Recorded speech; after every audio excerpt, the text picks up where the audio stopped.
Poudaril bi, da pozitivno v novi gradbeni zakonodaji je, da se za odgovornega projektanta, ki se sedaj imenuje pooblaščeni inženir, zahteva magistrska stopnja, torej 5 let študija, zato razmišljamo, da bi študijske programe preuredili v enovite magistrske študije, ki bi bili 5-letni.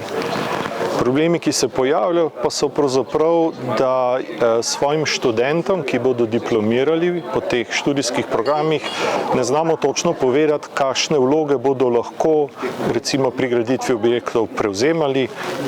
Izpostavljen je bil predvsem položaj vodje projekta pri stanovanjskih stavbah in drugje, da bi prevladujoča stroka morala biti arhitektura.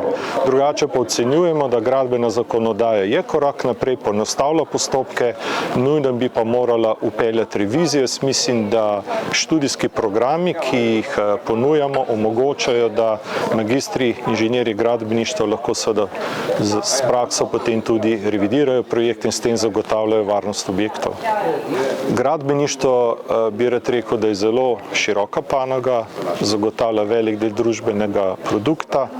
V 21. stoletju se pojavljajo novi izzivi, na eni strani varnost objektov, tega, kar v prostoru ustvarjamo, torej grajenega okolja, trajnost, se pravi krožno gospodarstvo, kroženje in uporaba snovi, na drugi strani digitalizacija, industrializacija, tako da gradbeništvo ima nove izzive, zahteva nova znanja. Jaz upam, da študijski programi tekoče take nove vsebine tudi vklapljajo in zagotavljajo.